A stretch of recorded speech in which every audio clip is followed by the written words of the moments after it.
सुस्वागतम. मान्यवरांचे आगमन झालेले आहे. सर्व मान्यवरांनी आसनस्थ व्हावे. सर्वांनी आसनस्थ व्हावे. आज 6 डिसेंबर अर्थात भारतीय संविधानाचे निर्माते महामानव डॉक्टर बाबासाहेब आंबेडकर महापरिनिर्वाण दिनानिमित्त त्यांच्या प्रतिमेस मी विनम्र अभिवादन करते. सर्व मान्यवरांना विनंती की त्यांनी डॉक्टर बाबासाहेब आंबेडकर यांच्या प्रतिमेस पुष्प अर्पण करावे.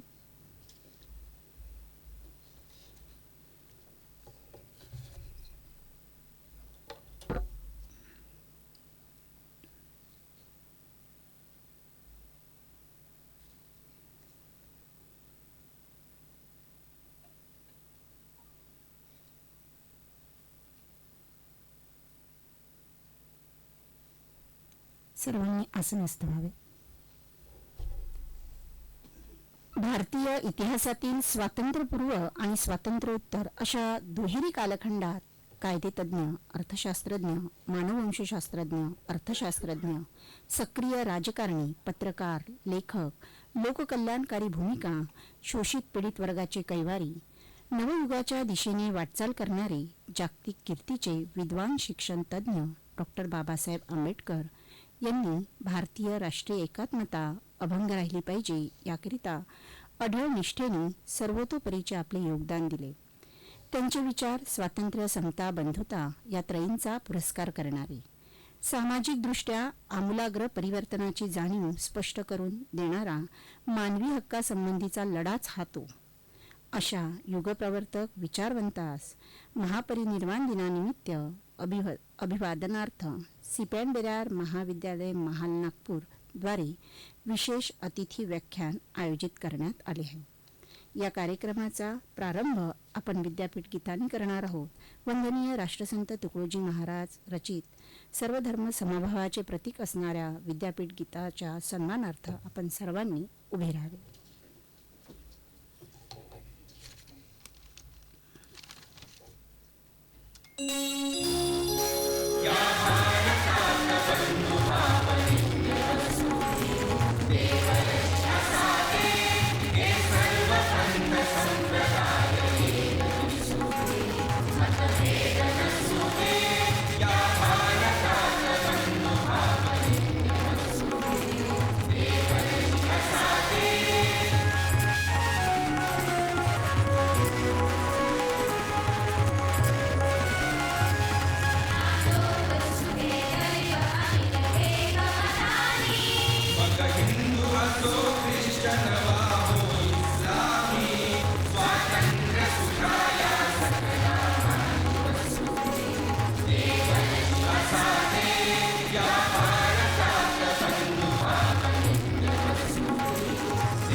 आजच्या विशेष अतिथी व्याख्यान कार्यक्रमास लाभलेले अध्यक्ष सिपेंडरार महाविद्यालयाचे सन्माननीय प्राचार्य डॉक्टर अजय कुलकर्णी सर, आजच्या कार्यक्रमाचे अतिथी प्रमुख वक्ते माननीय डॉक्टर इंद्रजित ओरके सर, माजी मराठी विभाग प्रमुख PWS कॉलेज नागपूर, महाविद्यालयाच्या अभ्यासेतर कार्यक्रम प्रमुख तथा गृह अर्थशास्त्र विभाग प्रमुख आदरणीय डॉक्टर प्रेरणा रत्नपारखी मॅडम, महाविद्यालयाचे अंतर्गत गुणवत्ता हमी कक्ष समन्वयक आदरणीय डॉक्टर विनोद डोंगरवार सर, महाविद्यालयाचे समस्त वरिष्ठ प्राध्यापक, अंशकालीन प्राध्यापक तसेच ज्ञानोपासक विद्यार्थी मित्रांनो, मी डॉक्टर प्रज्ञानी नावे आपणा सर्वांचे आजच्या विशेष अतिथी व्याख्यान कार्यक्रमात मनपूर्वक स्वागत करते. डॉक्टर बाबासाहेब आंबेडकर महापरिनिर्वाण दिवस या कार्यक्रमाच्या प्रयोजनाची प्रास्ताविकपर भूमिका तथा आजच्या कार्यक्रमाचे प्रमुख अतिथी वक्ता माननीय डॉक्टर इंद्रजित ओरके सर यांचा परिचय करून देण्याकरिता मी महाविद्यालयाच्या अभ्यासेतर कार्यक्रम प्रमुख आदरणीय डॉक्टर प्रेरणा रत्नपारखी मॅडम यांना इथे सविनय आमंत्रित करते.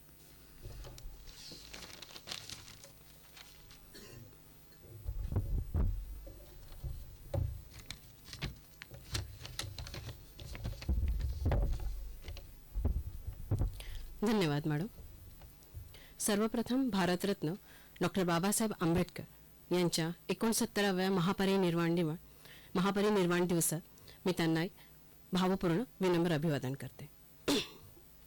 आजच्या या विशेष व्याख्यानाचे कार्यक्रमाचे अध्यक्ष आणि महाविद्यालयाचे सन्माननीय प्राचार्य डॉक्टर अजय कुलकर्णी सर, प्रमुख अतिथी आदरणीय डॉक्टर इंद्रजित ओरके सर, उपप्राचार्य आदरणीय महाजन सर, वाणिज्य विभाग प्रमुख आदरणीय डॉक्टर दीक्षित सर, IQAC समन्वयक डॉक्टर डोंगरवार सर, अभ्यासेतर कार्यक्रम समितीचे सर्व सन्माननीय सदस्य, उपस्थित आदरणीय प्राध्यापक वृंद, शिक्षकेतर कर्मचारी आणि माझ्या प्रिय विद्यार्थी मित्रमैत्रिणींनो, आपल्या सर्वांचे आजच्या या कार्यक्रमात मनपूर्वक स्वागत.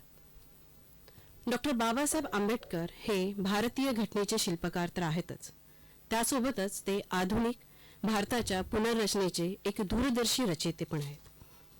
त्यांच्या महापरिनिर्वाण दिनी त्यांच्या कार्याचे स्मरण करणे म्हणजे केवळ त्या महामानवाला अभिवादनच करणे नव्हे, तर समता, बंधुता आणि न्याय या तिन्ही मूल्यांचे पुनःस्मरण करून आपल्या आचरणात ते रुजवण्याचा एक दृढ निश्चय करणे होय. आणि याच उद्देशाने दरवर्षी महाविद्यालयामध्ये चिंतन, मनन आणि प्रबोधनाचे माध्यमातून आपण विविध उपक्रमाचे आयोजन करत असतो. आपण सर्वच जण जाणता, हे वर्ष म्हणजे संविधानाचे अमृत महोत्सवी वर्ष आहे आणि यामध्ये बाबासाहेबांच्या कार्याचा गौरव, त्यांच्या विचारांची जाण आणि संवैधानिक मूल्यांचा प्रसार करण्यासाठी महाविद्यालय किंवा आपणच नाही तर अनेक महाविद्यालयामध्ये जागरूकतापर कार्यक्रम घेण्यात येत आहे. त्याचप्रमाणे विविध स्पर्धा आणि विविध उपक्रम हे सातत्याने राबवले जात आहे. महापरिनिर्वाण दिन आणि संविधान दिवस यांचा अमृत महोत्सव या दोन्हींचं खरं पाहिलं तर आत्मा एकच आहे आणि तो म्हणजे समता, न्याय आणि मानवतावादी विकास. बाबासाहेबांनी प्रज्वलित केलेल्या मानवी मूल्यांचा दीप आणि भारतीय संविधानाने दिलेली लोकशाहीची चौकट या दोन्हीची सांगड घालणे हाच या कार्यक्रमाचा मुख्य हेतू आहे. गेल्या अनेक वर्षापासून महाविद्यालयामध्ये महापरिनिर्वाण दिनानिमित्त विविध क्षेत्रातील नामांकित प्राध्यापक, संशोधक, समाजचिंतक आणि अनुभवी वक्ते यांना आमंत्रित करून बाबासाहेबांच्या बहुआयामी विचारांचा सखोल अभ्यास विद्यार्थ्यांना घडविण्यात येतो. यामध्ये महत्त्वाचे म्हणजे माजी राजपत्रित माननीय नानकजी रामटेके यांच्या विचारकारी मंथन व्याख्यानापासून तर डॉक्टर ईश्वर नंदपुरे, डॉक्टर कासरे, प्राध्यापक ॲडव्होकेट चिमूरकर, डॉक्टर शैलेंद्र लेंडे यासारख्या अनेक दिग्गजांनी प्रेरणादायी मार्गदर्शन दिलेले आहे. आणि या सर्व मान्यवरांनी विद्यार्थ्यांसमोर बाबासाहेबांच्या बहुआयामी अशा सामाजिक, आर्थिक, सामाजिक आणि मानवतावादी विचारांचा भव्य पट उलगडला आहे. एवढंच नव्हे तर आमचे विद्यार्थी देखील यामध्ये सक्रिय घटक राहिलेले आहेत. काव्यवाचन, वक्तृत्व स्पर्धा, सर्जनशील नाट्यप्रयोग अशा विविध माध्यमातून त्यांनी बाबासाहेबांच्या विचारांना अभिवादन करीत स्वतःची सर्जनशीलता सिद्ध केलेली आहे. माननीय अतिथी, आपल्याला सांगण्याला मला आनंद होतोय की मागील म्हणजे गेल्या काही वर्षामध्ये मी आंबेडकर बोलतोय असं एक नाटक आमच्या महाविद्यालयामध्ये आदरणीय माजी प्राचार्य डॉक्टर वि स जोग आणि डॉक्टर सत्यवान मेश्राम यांच्या अध्यक्षतेखाली तयार करण्यात आलं होतं. विदर्भ महाविद्यालय लाखणी येथील प्राध्यापक संजय खोब्रागडे लिखित, सुरेश खोब्रागडे लिखित ते नाटक होतं, दिग्दर्शित आणि रचित त्यांचं, आणि प्राध्यापक दत्ता बोरकर यांनी ते नाटक तिथे अनुभवलेलं होतं. तर त्यांनी जे नाटक केलं होतं त्याच्यामुळे त्यांच्या बाबासाहेबांच्या जे आपण व्यक्तिमत्वाचा आहे तो भावार्थ जिवंतपणे आम्हाला अनुभवण्याचा त्या प्रसंगी चांगला अनुभव आला होता. आणि एवढंच नाही तर अभ्यासेतर कार्यक्रम समिती अशा प्रकारचे उपक्रम घेऊन महाविद्यालयातील विद्यार्थी सुजाण, सर्जनशील आणि संविधानिक मूल्यांनी सज्ज असा नागरिक घडावा म्हणून कार्यरत असतो. समाजात समत्व, न्याय आणि याबाबत जागरूकता रुजावी या हेतूने महाविद्यालय सदैव असे वैचारिक उपक्रम राबवत असतो. आणि ही केवळ महाविद्यालयाचीच परंपरा नसून तर ती एक सामाजिक आणि ऐतिहासिक जबाबदारी आहे जी महाविद्यालय निष्ठेने पार पाडत आहे आणि पुढे तितक्याच दृढतेने या कार्यक्रमाच्या माध्यमातून ती पार पाडल्या जाईल आहे. या सर्व उपक्रमाचे यश अभ्यासेतर कार्यक्रम समितीच्या परिश्रमामुळे शक्य होत आहे. समाजाभिमुख जाणीवा, समतावादी दृष्टिकोन, सांस्कृतिक समृद्धी, राजकीय सजगता आणि आध्यात्मिक चिंतन यांचा सुंदर समन्वय साधणारे असे कार्यक्रम समिती अविरतपणे राबवत आहे आणि त्यामुळे विद्यार्थ्यांच्या सामाजिक संवेदनशीलमध्ये लक्षणीय वाढ झाली असून आगामी काळातही ही वाटचाल अशीच सुरू राहील अशी मी आशा बाळगते. आजचे महापरिनिर्वाण दिनाचे औचित्य साधून आज आपण माननीय प्राध्यापक डॉक्टर इंद्रजित ओरके सर यांना दुसऱ्यांदा आमंत्रित करतोय. माझ्या माहितीप्रमाणे आपलं हे दुसऱ्यांदा आपण व्याख्यान या व्यासपीठावर होत आहे. यांचा मी एक थोडक्यात परिचय करून देते. आपण विदर्भ आणि अखिल भारतीय मराठी साहित्य क्षेत्रातील एक आदरणीय आणि व्यासंगी व्यक्तिमत्व आहात. आंबेडकरी विचार आणि मराठी साहित्य या विषयावर आपला प्रबंध नागपूर विद्यापीठाला आपण सादर केलेला आहे आणि या त्यांच्या सखोल वैचारिक अभ्यासाची एक प्रकारची ग्वाही देतोय. शिक्षण आणि साहित्य क्षेत्रात त्यांनी अतुलनीय असे कार्य केलेले आहे. PWS महाविद्यालयाचे ते मराठी विभाग प्रमुख म्हणून त्यांनी दीर्घकाळ सेवा देत अनेक विद्यार्थ्यांच्या साहित्य विषयक जाणीवा प्रगल्भ केलेल्या आहेत. सध्या विदर्भ साहित्य संघाच्या कार्यकारिणी सदस्य म्हणून परीक्षा समितीचे ते संचालक म्हणून सक्रिय असे योगदान देत आहे. यापूर्वी अखिल भारतीय मराठी साहित्य महामंडळाचे माजी कार्यवाह म्हणून त्यांनी महत्त्वपूर्ण अशी धुरा सांभाळलेली आहे. शैक्षणिक आणि प्रशासकीय अशा पातळीवर त्यांचे कर्तृत्व विशेष आहे. नागपूर विद्यापीठाच्या प्राधिकरण सदस्य म्हणून त्यांनी जबाबदारी सांभाळली आहे. त्यांच्या मार्गदर्शनाखाली आजवर 15हून अधिक विद्यार्थी PhD प्राप्त आहे आणि राज्य तसे राष्ट्रीय स्तरावर त्यांनी 32 शोध निबंधाचे सादरीकरण केलेले आहे. यावरून त्यांच्या संशोधनाची व्यापकता आपल्याला लक्षातच येते. अनेक महत्त्वाच्या ग्रंथांना आणि पुस्तकांना त्यांनी अभ्यासपूर्ण अशा प्रस्तावना लिहिलेल्या आहेत. त्यांचे उत्कृष्ट आणि चिकित्सक समीक्षा लेखन मराठी साहित्य विश्वात महत्त्वाचे मानले जाते. विविध विषयावर महाविद्यालयामध्ये त्यांनी मार्गदर्शनपरचे व्याख्यान केलेले आहे आणि त्यातून ते विद्यार्थ्यांना सतत प्रेरणा देत असतात. आणि विशेष अभिमानाची बाब म्हणजे ते CPN बेरार महाविद्यालयाचे माजी विद्यार्थी आहेत. त्याच्यामुळे या महाविद्यालयाची जी उज्ज्वल शैक्षणिक परंपरा आहे ती सतत आणि अविरत त्यांच्या या ज्ञानामुळे चालू राहणार आहे. असे हे चतुःसूत्री व्यक्तिमत्व आज आपल्याला प्रमुख अतिथी म्हणून लाभले. मी आजच्या या महापरिनिर्वाण दिनी त्यांचे मनापूर्वक स्वागत करते आणि आपले प्रास्ताविक इथेच थांबवते. धन्यवाद. धन्यवाद मॅडम. यानंतर मान्यवरांच्या स्वागताकडे आपण वळूया. आजच्या अतिथी व्याख्यान कार्यक्रमाचे अध्यक्ष CPN बेरार महाविद्यालयाचे सन्माननीय प्राचार्य डॉक्टर अजय कुलकर्णी सर यांचे पुष्प देऊन स्वागत डॉक्टर प्रेरणा रत्नपारखे मॅडम करतील अशी त्यांना विनंती करते.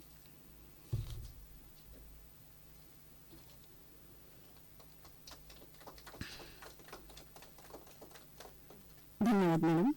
आजच्या कार्यक्रमाचे प्रमुख अतिथी माननीय डॉक्टर इंद्रजित ओरके सर, माजी मराठी विभाग प्रमुख PWS कॉलेज यांचे स्वागत व सत्कार शाल, श्रीफळ आणि रोपटे देऊन महाविद्यालयाचे सन्माननीय प्राचार्य डॉक्टर अजय कुलकर्णी सर करतील अशी मी त्यांना विनंती करते.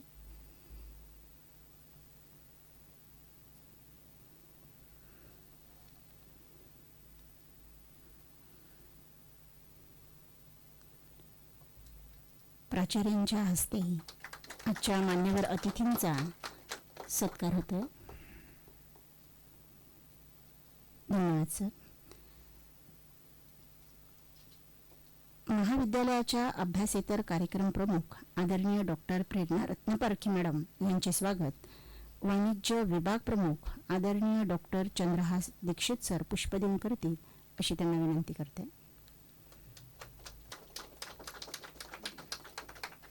धन्यवाद सर. सुजनो, आजच्या कार्यक्रमाचा महत्त्वपूर्ण भाग म्हणजे अतिथींचे व्याख्यान.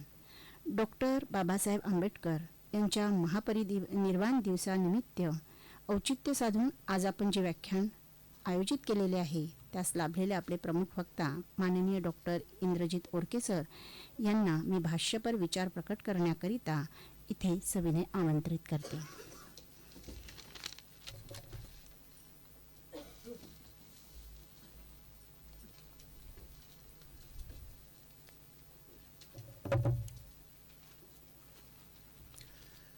आजच्या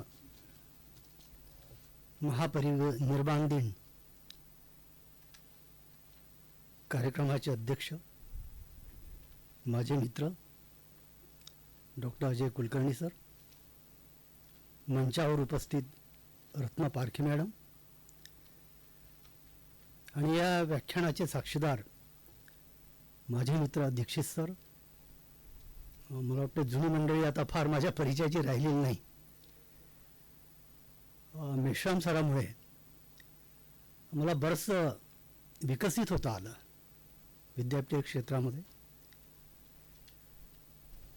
डॉक्टर जोग या व्यक्तित्वामुळे मी सीपीएन बेरामध्ये प्रवेश घेतलेला होता आणि माझ्या लक्षातच आला तेव्हापासनं की या महाविद्यालयामध्ये जे काही शैक्षणिक उपक्रम राबविले गेलेत त्याचा मला खूप फायदा झाला. अभ्यासक्रमामध्ये शिकवणारी इतकी दिग्गज मंडळी या महाविद्यालयामध्ये होती. पांडे सर, पाटील सर, अर्थशास्त्राचे कुलकर्णी सर, मराठीचे आमचे डॉक्टर विसजोग सर, बारहाते सर, आमचे अरविंद जोशी सर. इतका मोठा ज्ञान वारसा कुठल्या कॉलेजला लाभला असावा असं माझ्या पाहण्यात आलेलं नाही. म्हणजे डॉक्टर बाबासाहेब आंबेडकरांनी शिक्षण संस्थेची उभारणी करताना त्यांच्या संस्थेमध्ये जो प्राध्यापक वर्ग निवडला होता मिलिंद महाविद्यालय आणि सिद्धार्थ महाविद्यालयामध्ये तो त्यांनी देशभर फिरून एकेका व्यक्तीला गोळा केलेलं होतं आणि आपल्या महाविद्यालयामध्ये त्यांची निवड केली की माझा दलित आणि पददलित समाजाच्या विद्यार्थ्याला या समग्रतेच्या आयुष्यामध्ये शिक्षणाचा गंध नाही, तो गंध उपलब्ध झाला पाहिजे, त्यांना ज्ञान वारसा लाभला पाहिजे, त्यांची सामाजिक, आर्थिक आणि शैक्षणिक परिस्थितीमध्ये बदल झाला पाहिजे. याकरिता त्यांनी देशभर फिरून एक एक व्यक्ती निवडून आपल्या महाविद्यालयामध्ये प्राध्यापक म्हणून नियुक्त केलेले होते. आता त्या काळामध्ये सगळेच ब्राह्मण आणि बाबासाहेबांनी हाक दिली आणि ते सगळे त्या महाविद्यालयामध्ये दाखल झाले. परिणाम असा झाला सिद्धार्थ महाविद्यालय आणि मिलिंद महाविद्यालयामध्ये की सीकेपी मधले जे काही लोक ते बुद्धिमान लोक, जातीशी बाबासाहेब अजिबात संलग्न नाही आहेत, बुद्धिमत्तेशी संलग्न आहेत, ते त्यांनी एक एक माणूस आपल्या महाविद्यालयामध्ये आणला आणि त्यांनी बघितला की हा परिणाम फार झालेला आहे. एकदा सिद्धार्थ महाविद्यालयामध्ये मोरारजी देसाईंना वाटले की बाबासाहेब आंबेडकरांनी जे कॉलेज उभं केलेलं आहे सिद्धार्थ महाविद्यालय, त्या महाविद्यालयामध्ये त्यांच्या मुलीला प्रवेश हवा होता मोरारजी देसाईंच्या. ते त्यांच्या मित्रांना म्हणाले की बाबासाहेबांची भेट होईल का? ते म्हणे होईल. मग ते बाबासाहेबांना भेटले आणि म्हणाले की बाबासाहेब माझ्या मुलीला प्रवेश हवा आहे. तर बाबासाहेब म्हणाले काही प्रश्न नाही, इतकी हुशार बुद्धिमत्तेची जर मुलं आमच्या महाविद्यालयाला मिळालीत तर याबरोबरच दलितांची मुलं सुद्धा विकसित होतील आणि त्यांच्या मुलीला प्रवेश बाबासाहेबांनी दिला. आता हे ऐतिहासिक सत्य जरी असलं तरी आज आपण पाहतोय की या दिवसाला प्रेरणा रत्नपारखी मॅडम असेल किंवा निनावे मॅडम असतील, यांनी एक छान असं प्रास्ताविकेतून जे संबोधन केलं, भाष्य केलेलं आहे ते आपल्या लक्षात येतं की बाबासाहेबांचं मोल किती आहे. मला जो ज्ञानाचा वारसा लाभला, मी खरं सांगतोय, मी मूलतः स्थापत्य अभियंता आहे. मग या महाल भागामध्ये राहत असताना कुणीतरी म्हटलं, अरे इंद्रजित, माझं तेव्हा नाव ईश्वर होतं, नंतर मी इंद्रजित केलं, कारण हे देवाचं नाव दिसते म्हणून आपण ठेवायचं नाही. आणि आमच्या घरची सारी परंपरा ही अशीच आहे, म्हणजे वारकरी परंपरा, ईश्वर, माधव, केशव, विठ्ठल ही सगळी नावं, जनाबाई, मुक्ताबाई अशीच नावं आमच्या कुटुंबामध्ये. पण मी काय माहीत की मी मग ते ईश्वरचं नाव इंद्रजित केलं. आणि मग जोग सरांचा परिचय झाला आणि या महाविद्यालयामध्ये मी आलो. माझी जी घडमूड गेली सर, मी सांगतोय, तो डॉक्टर वि स जोगामुळे झालेली आहे. आणि जोगांचा तो प्रबंध होता, मार्क्सवाद आणि मराठी साहित्य, काय थोर चिंतन मांडलं डॉक्टर वि स जोगांनी, की महाराष्ट्रामध्ये त्या ग्रंथाची खूप मोठी चर्चा झाली.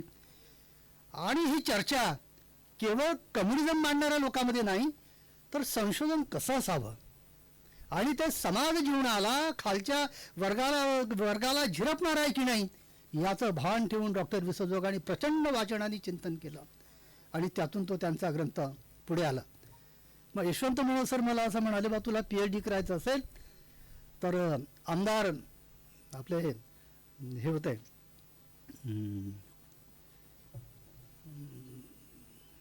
वणीचे आमदार होते, नाव आठवले की सांगतो, त्यांनी तो विषय घेतला होता, नेताजी राजगडकरांनी.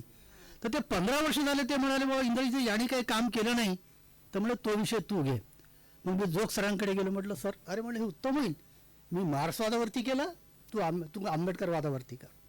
आणि त्या प्रेरणेने मी तो विषय निवडल्यानंतर लक्षात आलं माझ्या की विषय मोठा आहे, पण त्यावर काम केलं. सांगायचं तात्पर्य असं की या CPI आणि बेरार महाविद्यालयाची जी प्रेरणा मला लाभली, त्या काळामध्ये माझ्या सोबत असलेले, म्हणजे आपण थक्क व्हाल की एक शिक्षण संस्था विविध क्षेत्रामध्ये माणसं कशी उभी करते. तर त्याच उदाहरण मी तुम्हाला सांगतो आहे की ज्ञान क्षेत्रामधले, म्हणजे वकिली क्षेत्रामधले बरेचसे माडकुलकर मी इथे ऐकलेले आहेत. त्याच्यानंतर VR मनोहरांचं भाषण मी इथे ऐकलेलं आहे. आंतरराष्ट्रीय ख्यातीचे पत्रकार तरुण भारतचे आपले दाणी सरांची व्याख्यानं आम्ही इथे ऐकलेली आहेत. आणि त्याच्यामुळे माझ्या डोक्यामध्ये इतका अभूतपूर्व बदल झाला की मला असं वाटलं की आपण या मार्गाने आपण गेलो पाहिजे. आणि मग जसं डॉक्टर बाबासाहेब आंबेडकरच्या पुढे जी परंपरा होती आपल्या देशामध्ये, त्यांना असं वाटलं आपण शिकावं. बाबासाहेब आंबेडकरांच्या जीवनाचा जो टर्निंग पॉईंट आलेला आहे, हाल अपेष्टा सहन केल्या त्यांनी, शिवाशिव सगळी सहन केली, अपमान सहन केले. पण मुंबईमध्ये आल्यानंतर डॉक्टर बाबासाहेब आंबेडकरांनी ज्या शाळेमध्ये ते शिकायचे, त्या शाळेमध्ये ग्रंथालयामध्ये बसण्याची व्यवस्था नसल्यामुळे डॉक्टर बाबासाहेब आंबेडकर चर्नी रोडच्या एका छोटासा गार्डन आहे, तिथे जाऊन अभ्यास करायचे. आणि बाजूच्या शाळेचे जे प्राध्यापक होते, मुख्याध्यापक आपले केळुसकर सर, कृष्णाजी केळुसकर सर होते, त्यांना दिसायचं की हा मुलगा कसा काय इतका रोज अभ्यास करतो आहे, हा कोण पोरगा असेल, इतक्या एकाग्रतेने अभ्यास करतोय इतक्या गोंगाटामध्ये. मग त्यांनी विचारलं, अरे बाबा तू काय करतोय? नाही, मी पुस्तक वाचतोय. तर तू कुठल्या शाळेमध्ये आहे? या बाजूच्या शाळेमध्ये आहे सर, पण तिथे व्यवस्था नाही आहे. मग केळुसकर सरांनी म्हणाले की मी तुला आणखी पुस्तकं आणून देऊ शकतो. मग त्यांनी पुस्तकं पुरवली. सगळ्यात पहिलं चरित्र शिवाजीचं लिहिणारे केळुसकर गुरुजी. दुसरं पुस्तक त्यांनी लिहिलेलं 1898 मध्ये, ते होतं भगवान गौतम बुद्धाचं चरित्र. आणि मग केळुसकर सरांना असं वाटलं की या मुलाचं सगळं आपल्याला व्यापक करायचं असेल, भीमाला म्हणजे भीमराव आंबेडकराला, तर आपण याला बुद्ध चरित्र दिलं पाहिजे. बाबासाहेब आंबेडकरांच्या जीवनाला मिळालेला सगळ्यात मोठा टर्निंग पॉईंट म्हणजे ते बुद्धाचं चरित्र. ते कुणी दिलं? केळुसकर गुरुजींनी त्याला दिलेलं.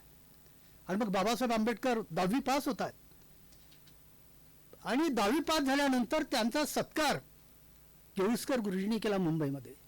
मुंबईचे महापौर तेव्हा म्हणायचे राव बहादूर, त्यांना बोलावलं स्टेजवरती. राव बहादूर आणि केळुसकर सर यांनी डॉक्टर बाबासाहेब आंबेडकरांचा सत्कार केला आणि त्याला एक प्रेरणा दिली की हा दलिताचा पोरगा जरी असला तरी इतका प्रचंड बुद्धिमान पोरगा आहे, याला वाचनाचा वेळ आहे. दिवसेंदिवस भारतामधून वाचनाची क्षमता क्षीणच चालली लोकांची आणि या विद्यार्थ्याची वाढते आहे. म्हणून केळुसकर गुरुजींनी अधिक लक्ष घातलं. आणि मग कोल्हापूरचे महाराज सयाजीराव आपले शाहू महाराज यांना कळतं की बाबासाहेब आंबेडकरांचा सत्कार मुंबईमध्ये झालेला आहे, तर आपण या मुलाला जाऊन भेटलं पाहिजे. तेव्हा आंबेडकर एका चाळीमध्ये राहत होते शाहू महाराज आले, ते राजेच होते, डोक्यावर त्यांची पगडी होती आणि त्यांना कुणीतरी कळवलं त्यांच्या पिढीने की शाहू महाराज आपलं दर्शन घेऊ इच्छितात. ते म्हणले हे शक्यच नाही, राजा माझ्या भेटीला येईल. आणि मग खरंच मग त्याचे पिये म्हणाले की ते खरंच महाराज आलेले आहे. महाराज आले आणि बाबासाहेब आंबेडकरांना आपल्या डोक्यावरची पगडी काढून बाबासाहेबांच्या डोक्यामध्ये टाकली. अरे म्हणे तू परमेश्वर आहेस, तू ज्ञानेश्वर आहेस, तू तुझ्या दर्शनाला मी आलेलो आहे, तुझा सन्मान मी आता कोल्हापूरमध्ये करणार. आणि मग शाहू महाराजांनी ह्या विद्यार्थ्याचा सन्मान कोल्हापूरमध्ये केलेला आहे. का तर म्हणे एका ज्ञानेश्वरांचा सन्मान आणि स्वागत करण्याची संधी मला प्राप्त झालेली आहे, ती मी केली पाहिजे. आपल्या मध्ययुगामध्ये संत ज्ञानेश्वर झालेले आहेत. आधुनिक युगामध्ये या डॉक्टर बाबासाहेब आंबेडकरांना ज्ञानेश्वरी पदवी आपल्या शाहू महाराजांनी दिलेली आहे. सांगायचं तात्पर्य असं की बाबासाहेब आंबेडकर हे सखोल चिंतन करणारे होते. त्यांना वाटते की जो काळ होता तो काळ, त्या काळामध्ये त्यांना माहिती आहे की ही परिस्थिती आहे देशाची, याला काही आपण बदलू शकत नाही. पण ही परिस्थिती बदलवायची असेल तर डॉक्टर बाबासाहेब आंबेडकरांच्या पुढे जे व्यक्तिमत्व होते, थोर व्यक्तिमत्व, मी तुम्हाला सांगतो आहे, बाळ गंगाधर टिळक म्हणजे लोकमान्य टिळक, नामदार गोखले, विका राजवाडे, भाऊजी दप्तरी, मिराशी सर, इकडे भाऊभूती, ही थोर परंपरा आंबेडकरांच्या पुढे या इथेच होती विदर्भामध्ये आपल्या. आणि बाबासाहेब म्हणाले की मला यांच्यासारखं होता येणार नाही का. मग बाबासाहेबांनी डोक्यात ठरवलं की आपल्याला यांच्यासारखं बुद्धिमान होता आलं पाहिजे. म्हणजे आपण परंपरेचा आदर कसा करायचा हे बाबासाहेब आंबेडकर तिथे शिकलेले होते. म्हणजे दलितांना हा सूर्याचा जो प्रकाश मिळालेला होता त्या काळामध्ये, तो या व्यक्तिमत्वापासून मिळालेला होता. आणि पुढे आपल्या लक्षात येतं स्वराज्य मिळविणे हा माझा जन्मसिद्ध अधिकार आहे आणि तो मी मिळविणारच. स्वातंत्र्यवीर सावरकरांना वाटायचं, कारण बाबासाहेब आंबेडकरांच्या काळात स्वातंत्र्यवीर सावरकर होते. आता हे वारंवार गीतामध्ये जो शब्द आला तुकडोजी राष्ट्रसंतांच्या, समता, बंधुता, स्वातंत्र्य, आपल्या संविधानामध्ये आहे. पण स्वातंत्र्य केवळ ही एक क्षण नाही, एक घटना नाही आहे, हा चिरंतन चालणारा मानवी जीवनाचा एक प्रवास आहे, लक्षात घेतलं पाहिजे. हे मूल्य किती महत्त्वाचं आहे. बंधुता तर महत्त्वाची आहे, पण स्वातंत्र्य मूल्य फार महत्त्वाचं आहे. बाबासाहेब आंबेडकरांना वाटतं की स्वातंत्र्याच्या चळवळीमध्ये त्यांनी उडी घेतली नाही, पण त्यांनी स्वातंत्र्य मूल्य इतकं जबरदस्त जपलं की ब्रिटिशापासून आपली मुक्ती तर होईल, पण आपल्या देशातील काही चालीरीती आणि प्रथा आहेत की ज्या माणसाला गुंठित करतात, ज्या माणसाला बंदिस्त करतात, त्यापासून सुद्धा आपल्याला मुक्ती मिळवता आली पाहिजे. आणि मग स्वातंत्र्याचा अर्थ पहा. लोकमान्य टिळकापासून सावरकर आहेत, बाबासाहेब आंबेडकर आहेत, यांच्या स्वातंत्र्याचा अर्थ यांनी किती मोठ्या व्यापक केलेला आहे हो, की जी मानवी जीवनाशी जोडलेला आहे तो अर्थ. म्हणजे धर्मकारण एका बाजूला आहे, राजकारण एका बाजूला आहे, पण ही भारतामध्ये लाभलेली ही आपली जी ज्ञान परंपरा आहे इतकी मोठी आहे की या परंपरेचा विकास डॉक्टर बाबासाहेब आंबेडकरांनी केलेला आहे. त्यांच्या काळामध्ये ते इंग्लंडला शिकत असताना, अमेरिकेला शिकत असताना भारतामध्ये अपमान झाला. पण जेव्हा सयाजीराव गायकवाडांनी अमेरिकेमध्ये त्यांना पाठवलं शिक्षणाकरिता, तेव्हा त्याला इतका सन्मान मिळायचा. अमेरिकन विद्यार्थी म्हणायचे, अरे बाबा भीमराव तू हे जेवण घे, भीमराव तू नाश्ता कर. ते म्हणे नाही, मला अभ्यास करू द्या. ते थक्क व्हायचे की हा पोरगा इतका अभ्यास करतोय. आणि त्यांच्या लक्षात आले की बाबा मला इतका सन्मान मिळतोय अमेरिकेमध्ये, पण माझ्या भारतामध्ये मी एक दिवस असं चित्र उभं करणार की कुणीही कुणाला जातीवरून, कुणीही कुणाला वंशावरून कुणाचा अपमान करणार नाही, असं चित्र मी या देशामध्ये निर्माण करणार. हा अमेरिकेचा बाबासाहेबांचा अनुभव. भारतामध्ये त्या काळामध्ये आपल्याला असं वाटतं की काही होत नव्हतं, असं नाही, होत होतं. 1890 पर्यंत महात्मा ज्योतिबा फुलेंची चळवळ होतीच. धोंडो केशव कर्वेचे ज्ञानाचे उपक्रम होतेच. न्यायमूर्ती रानडे यांचे चिंतन महाराष्ट्राला लाभलेलं होतं. म्हणजे परंपरा किती थोर आहेत. शिवाजींचा विचार महाराष्ट्रामध्ये आहे, ज्ञानेश्वरांचा आहे, तुकोबांचा आहे, रामदासांचा आहे. इतकी मोठी विपुल परंपरा आपल्याला लाभलेली आहे. तर या परंपरेला साजेचं रूप आपण दिलं पाहिजे, हे आंबेडकरांच्या ध्यानी आलेलं होतं. म्हणून त्यांनी जेव्हा बहिष्कृत भारत काढलं, पुढे जनता काढलं, तर या वृत्तपत्रावरती शिवाजी महाराज असो, ज्ञानेश्वर असो, तुकाराम असो यांचे आपल्याला हे सगळे अभंग दिसतात. आपल्याला असं वाटतं की बाबासाहेब आंबेडकर वेगळ्या मार्गाने काही वेगळा वगैरे मार्ग नाही आहे. बौद्ध धर्म त्यांनी पुढे 56ला स्वीकारला, तो काही वेगळा मार्ग नाही आहे. ते म्हणाले मी इतका वारंवार प्रयत्न करतोय की माझा हिंदू धर्म एक मजबूत झाला पाहिजे. अरे जाती व्यवस्था मिटवा, आपल्या ती परंपरा आणि रूढी काहीशा सैल करा, पण कोणीच ऐकायला तयार नाहीत. तेव्हा ते म्हणाले आता माझा निरुपाय झालेला आहे. मग ही आपल्या देशाला लाभलेली वैदिक दर्शनाची आणि तत्वज्ञानाची जी परंपरा आहे, त्या परंपरेतील जो काही भाग भगवान गौतम बुद्धाला पटत नव्हता, म्हणून भगवान गौतम बुद्धाने आपला जरासा वेगळा मार्ग निवडलेला आहे. तत्वज्ञान एकच आहे, भारतीय तत्वज्ञान लक्षात घ्या. आणि मग काय होतं की आपण वेद उपनिषदाजवळ जाऊच दिलं नाही ना दलितांना कुणी शिकायला.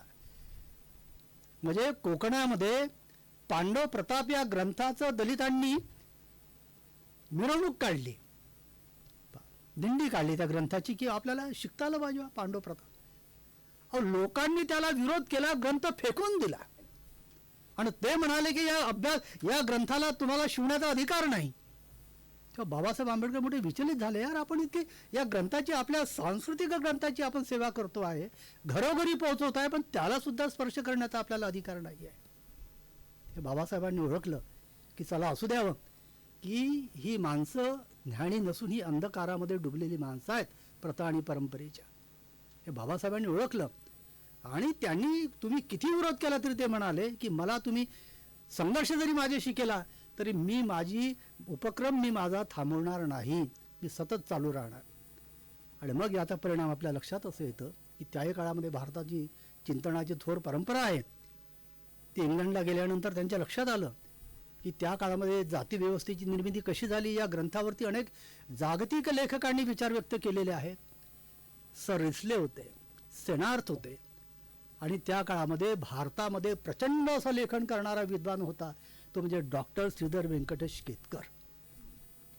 या केतकरांना आंबेडकरांनी कोट केला आणि सांगितलं की माझ्या केतकरा एवढा समाजचिंतक आणि सामाजिक विचारवंत, जाती व्यवस्थेच्या संदर्भात विचार करणारा मी माझ्या अख्ख्या आयुष्यात पाहिला नाही. सेनार्थ आणि रिस्ले यापेक्षाही कितीतरी पुढे मांडणी आमच्या केतकरांनी केलेली आहे. प्रसंग पहा कसे आहेत, ज्ञानक्षेत्रामध्ये माणसं कशी असतात, काही जात नाही काही नाही. पुढे नागपूरला 1942 मध्ये ते ब्रिटिश काउन्सिलमध्ये मजूर मंत्री असताना त्यांना कळले की नागपूरमध्ये भाऊजी दप्तरी मिराशी आहेत, तिकडे भाऊभूती आहेत. त्यांचे PA नानकचंद रत्तूंना त्यांनी सांगितलं अरे तू असं कर, भाऊजी घरी आहेत त्यात बघून येतो. कारण भाऊजींचं लेखन बाबासाहेबांनी वाचलेलं होतं संस्कृतातलं. ते गेले आणि दार ठोठावलं तर पुस्तकाच्या गराड्यामध्ये दप्तरी साहेब बसलेले होते. ते म्हणे कोण? ते म्हणे मला बाबासाहेबांनी पाठवलेलं आहे भाऊजी. अरे असं आहे का, मी माझा कोट टाकतो आणि लगेच तुमच्यासोबत येतो. अरे नाही नाही तसं नाही म्हणे, बाबासाहेबाची एक शासकीय बैठक सुरू आहे, ते संपल्यानंतर तुमच्या भेटीला येतील. त्यांना असं वाटलं बा इतका मोठा कॅबिनेट मंत्री आहे ब्रिटिश काउन्सिलमधला, हा माझ्या भेटीला कसा येईल, म्हणून ते म्हणाले की आताच जाऊन बाबासाहेबांना भेटलो पाहिजे. कारण दप्तरी साहेबांची अवस्था मोठी वाईट होऊन गेली होती. हे जे प्रकांड पंडित जे आपल्या देशामध्ये होते त्यांची कर्मठांनी अवस्था फार वाईट करून टाकलेली होती. आणि मग बाबासाहेबांची मीटिंग संपते आणि बाबासाहेब उठतात, गाडीमध्ये बसतात ॲम्बॅसॅडरमध्ये आणि भाऊजींच्या घरी जाऊन भाऊजींना आलिंगन देतात आणि म्हणतात भाऊजी तुमच्यासारखा मी इंडोलॉजिस्ट पाहिलेला नाही, इतका मोठा प्रकांड पंडित मी पाहिलेला नाही. आणि आलिंगन दिल्यानंतर भाऊजी दप्तरींच्या डोळ्यामध्ये पाणी येतं आणि ते म्हणतात की बाबासाहेब अरे तुमच्यासारखा थोर व्यक्ती तर जगात नाही, इतकं मोठं शिकलं नाही. नाही माझ्यापेक्षा चिंतनाची तुमची पद्धती अधिक प्रगल्भ आहे. एक बुद्धिमान माणूस दुसऱ्या बुद्धिमान माणसाला कसा कवेत घेतो आणि पुढे नेतो याचंही उदाहरण आहे. बाबासाहेबांच्या जीवनात अशी अनेक उदाहरणं आलेली आहेत. मी ह्यासाठी तुम्हाला हा प्रसंग सांगितलेला आहे. दुसरा प्रसंग मला शास्त्री सरांनी सांगितलेला होता आपल्या कॉलेजचे. कारण शास्त्री सरांशी माझा सावरकर आपल्या व्याख्यानाच्या निमित्तानं एक प्रसंग आले.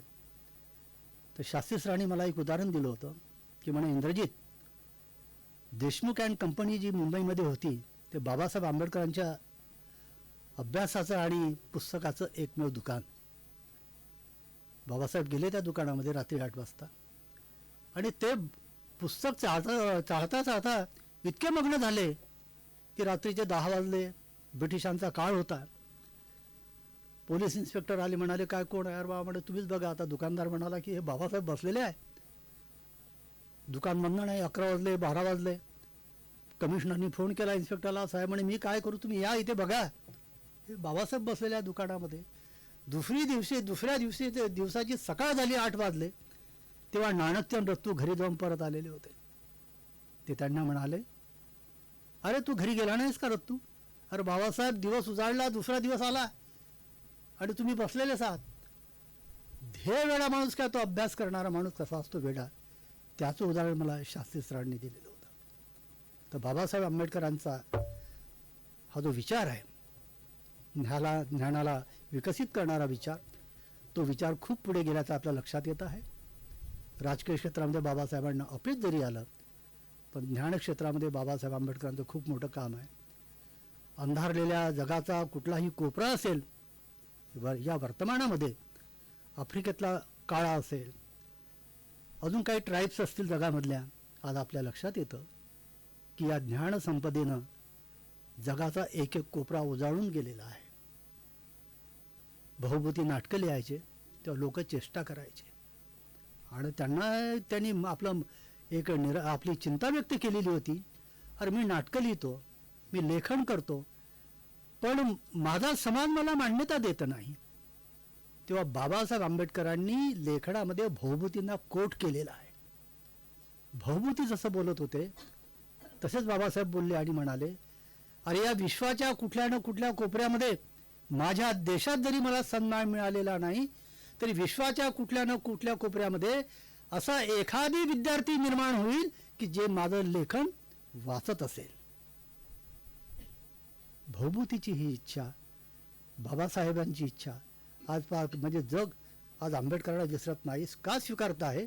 कारण आंबेडकरांचा जो विचार आहे तो आतापर्यंत या सगळ्यांनी सांगितला प्रस्तावनेतून, आणि तुकडोजींना आपण जी तुकडोजींच्या या गीताला, नागपूर विद्यापीठाच्या ज्या गीताला आपण मानवंदना दिली, त्या गीतामध्ये सगळे सार आलेले आहेत मित्रांनो. आपल्या वाटतं बाबासाहेब आंबेडकर ज्ञानामध्ये केवळ एकटे ज्ञानी नाही आहे, त्यांनी ही आपली विचार संपदाच आणलेली आहे आपल्यामध्ये. भारतातली बुद्ध विचार असेल, वैदिक विचार असेल, ही पूर्ण चिंतन परंपरा आणलेली आहे. पण झालं कसं समाजामध्ये, ज्या समाजामध्ये आंबेडकर जन्माला आले त्या समाजातील त्या पिढीतील लेखकांनी वैदिक ज्ञानापासून लोकांना दूर ठेवलं, गीतेपासून दूर ठेवलं, वेद काय, उपनिषद काय याच्यापासून दूर ठेवलं. आता मी सेवानिवृत्त झाल्यानंतर ही सगळी तत्वज्ञान वाचून काढली कुलकर्णी सर. माझ्या लक्षात आलं, काय बापरे, काय जीवन दर्शन आहे होती ही, जी बाबासाहेबांनी स्वीकारली, ही सगळी जीवन दर्शनं. पण ही जीवन दर्शनं त्या काळामध्ये त्यांना वाचू दिली जात नव्हती बाबासाहेबांना त्या काळामध्ये, पण त्यांनी ती वाचली. आज आपल्या लक्षात येतं की भारताचा ज्ञान परंपरेचा वारसा किती मोठा आहे. आता परवाला युनेस्कोमध्ये मागच्या हप्त्यामध्ये बाबासाहेब आंबेडकरांच्या पुतळ्याचं अनावरण झालेलं आहे युनेस्कोमध्ये. तेव्हा आपल्या महाराष्ट्राचे मुख्यमंत्री माननीय देवेंद्रजी फडणवीस यांनी असा अभिमान व्यक्त केला आणि म्हणाले की मला इतका अभिमान आहे की माझ्या महाराष्ट्राचा आणि माझ्या देशाचा हा ज्ञानवंत अजरामर झालेला आहे जगामध्ये. केवळ भारतातीलच अंधारमय कोपरे नाही, तर जगात जिथे जिथे अंधार असेल तिथे तिथे बाबासाहेब आंबेडकरांचा जर विचार गेला तर अख्खं विश्वच प्रकाशात आल्याशिवाय राहणार नाही. म्हणजे आपण पाहतो की बाबासाहेब आंबेडकरांची हे एक समग्र असं काय म्हणतो की एक रूप आहे बाबासाहेब आंबेडकरांचं, ज्याला एक ज्ञानतीर्थ म्हणावं असं बाबासाहेब आंबेडकरांचं रूप आहे. ती एक शक्ती आहे. ही शक्तीचं बळ केवळ एकट्यामध्ये साचलेलं नाही आहे, ते एकूणच भारताची आपली वैदिक काळापासूनची किंवा तत्पूर्वीची जी ज्ञान परंपरा आहे ती सगळी परंपरा आंबेडकरांच्या लेखनात आलेली आहे.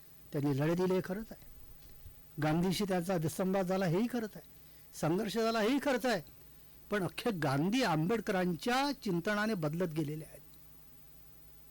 आणि जेव्हा मग महात्मा गांधींनी उपोषण सुरू केलं तेव्हा बाबासाहेब संयुक्त मतदारसंघाच्या मागणीवरून मागे हटायला तयार नव्हते. तेव्हा खरं की खोटं पण मी ऐकलेलं आहे, कस्तुरबा बाबासाहेब आंबेडकरांच्या भेटीला गेल्या आणि म्हणाले, बाबासाहेब मला तुम्ही तुमची बहीण माना आणि माझ्या गळ्यात जो दागिना आहे हा एकमेव माझा दागिना महात्मा गांधीचा आहे. तुम्हाला भावभीज करायची असेल छानपैकी तर तुम्ही गांधींनी उपोषण मागे घ्यावं अशी परिस्थिती निर्माण केली पाहिजे. बाबासाहेब मागे हटले आणि गांधीजींचं प्राण वाचलं. आपल्या देशातील जितकी महामाणसं आहेत, महामानव आहेत, महानायक आहेत, हे काही इतके कठोर नाहीत. हे काही राजवंशातून आलेली नाहीत. राजवंशातील माणसांनी मानवाच्या कल्याणासाठी आपले राज्यपद सोडलेल्या राज्याच्या राज्य सोडलेली आहेत. बुद्धाचं उदाहरण आहे, अनेक उदाहरणं आहेत आपल्याकडे. पण चिंतन परंपरेमध्ये ती माणसं रममान झालेली आहेत. ऋषींची परंपरा बघा, संपत्तीकडे पदाकडे कुठलाही त्यांनी लक्ष घातलेलं नाही. कारण असं आहे की ह्या क्षणिक गोष्टी आहेत. करोडोपती उद्या कंगाल होऊ शकतो. म्हणून एक विचारवंत असा म्हणतो की तलवारीच्या बळावर मिळवलेलं राज्य तुमच्या हातात तलवार असेपर्यंतच ते टिकू शकतं, पण ज्ञानाच्या बळावर मिळवलेलं राज्य हे चिरंतन असतं. कारण या राज्यामध्ये सर्वांचं हित दडलेलं असतं. परिस्थिती इतकी विपरीत झालेली आहे की 150 कोटीपर्यंत आपली लोकसंख्या आलेली आहे. 34 मध्ये आंबेडकर बोलले, 1920 मध्ये बोलले, पण बाबासाहेबांच्या आधी धोंडो केशव कर्वे बोलले 1890ला की या गतीनं जर भारताची लोकसंख्या वाढत राहिली तर एक ना एक दिवस मोठं संकट भारतावर आल्याशिवाय राहणार नाही. आजची परिस्थिती जी आपल्याला दिसते आहे, बेरोजगारीमध्ये वाढ होणं आहे, वेगवेगळे अन्याय अत्याचार होणं आहे, म्हणजे खुणाचे जे सगळे प्रकरणं घडतात आपल्या देशामध्ये, ही लोकसंख्येशी निगडीत असल्याचं आपल्या लक्षात येत आहे. म्हणून लोकसंख्या नियंत्रण केलं पाहिजे. हे कर्वेपासून आंबेडकरांनी याचा मोठा पक्ष घेतलेला आहे. मित्रांनो, बाबासाहेबाकडे काही काळ हे दलितांचे नेते म्हणूनच आपल्या डोळ्यापुढे होतं, पण कर्वेंचा विचार बाबासाहेबांनी खूप मोठ्या प्रमाणात पुढे आणलेला आहे. न्यायमूर्ती रानडे जेव्हा त्यांना प्रसंग आला की पत्रकार म्हणतो इंग्लंडचा की बाबासाहेब तुमच्या देशामध्ये सर्वश्रेष्ठ माणूस कोण आहे, तर ते म्हणाले माझ्या देशामध्ये बघा 3 व्यक्ती आहेत सध्या, एक बॅरिस्टर जिना, महात्मा गांधी आणि न्यायमूर्ती रानडे, यापैकी तुम्ही कोणाला श्रेष्ठ म्हणाल. बाबासाहेब म्हणाले मी श्रेष्ठ मानेन माझ्या न्यायमूर्ती रानड्यांना. कारण हे लोक प्रचारात नाहीत, हे राजकीय प्रभावात नाहीत, हे सगळे यांचं चिंतन ज्ञानमय चिंता आहे माझ्या न्यायमूर्ती रानडेचं. समाज विकसित झाला पाहिजे ही त्यांची चिंता आहे. ही दोन्ही माणसं ही पॉप्युलर आहे. महात्मा गांधी आणि barrister Jinnah they are popular person but not great person. Only न्यायमूर्ती रानडे. हा बाबासाहेब आंबेडकरांचा विचार जातीच्या पंथाच्या सीमा ओलांडणारा विचार आहे हे आपल्या लक्षात येतं. काही काळ चाललं की बाबासाहेबांना दलितांच्या ह्याच्या बंदिस्त केलं आपण, आणि ते खरंही होतं, कारण त्यांचं अर्ध आयुष्य त्याच्यामध्ये गेलं. पुढलं आयुष्य मात्र जेव्हा बाबासाहेबांनी संविधान लिहिलं तेव्हा दलितांना फार स्थान तर दिलंच, पण समाजाच्या तमाम घटकांसाठी एक म्हणजे त्यांनी आयोजन असं करून ठेवलेलं आहे आपल्या भारतीय संविधानामध्ये की प्रत्येकाला न्याय मिळाला पाहिजे. म्हणून त्यांनी संविधानामध्ये रिझर्वेशनची मर्यादा आहे 50% वर जाता कामा नये.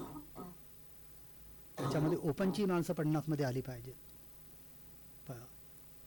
ह्या बाबी अधोरेखित केलेल्या आहे की सवर्ण समाज कुठे जाईल त्यांची त्यांनी काळजी घेतली आणि 50% हा वर्ग आणि बाकी हा वर्ग दलितांचा आणि वंचितांचा वर्ग 50% आलेला आहे. बाबासाहेब आंबेडकरांनी जी रिझर्वेशन पॉलिसी राबवली आणि आपल्या देशाने राबवली त्याचा फार चांगला परिणाम झाल्याचं आपल्या लक्षात आहे. माणसं माणसाची जुळलेली आहे, एकमेकांच्या सुखदुःखामध्ये सहभागी झालेली आहे. अजय कुलकर्णीसारखे मित्र आम्हाला याचमुळे मिळालेले आहेत. ज्ञान काय घडू शकतं लक्षात येतं. पण राजकीय परिशिष्टामध्ये राजकीय परिवेश आज आपल्या देशाचा आपण पाहिला फार वाईट चित्र आहे. माणसं तोडण्याची कामं, जातीजातीमध्ये भांडणं लावण्याची कामं हे राजकीय सत्तेने केल्याचं आपल्या लक्षात येतं.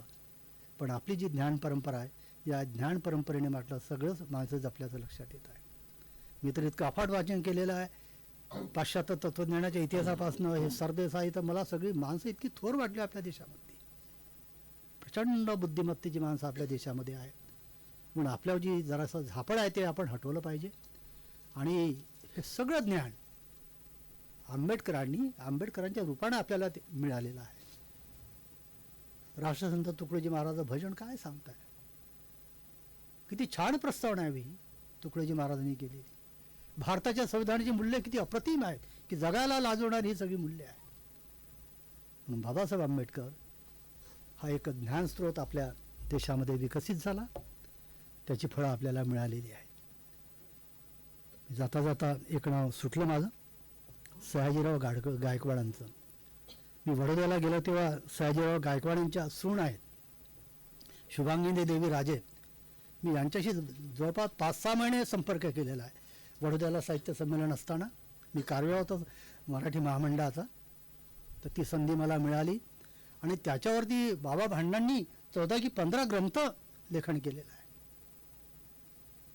सयाजीराव गायकवाडावरती. आणि मग जे सुटले, मग मी त्यांना शुभांगिनी देवी राजांशी बोललो की हा भाग सुटलेला आहे सयाजीराव गायकवाडांचा. तर म्हटलं सयाजीराव गायकवाडांचा जो विचार असेल, आमच्या लोकमान्य टिळकांचा विचार असेल, स्वातंत्र्यवीर सावरकरांचा विचार असेल, हा समग्र विचार आपल्या संविधानामध्ये वैदिक तत्त्वज्ञानापासून तर एकूण भारतीय संस्कृतीपर्यंतचा विचार असेल.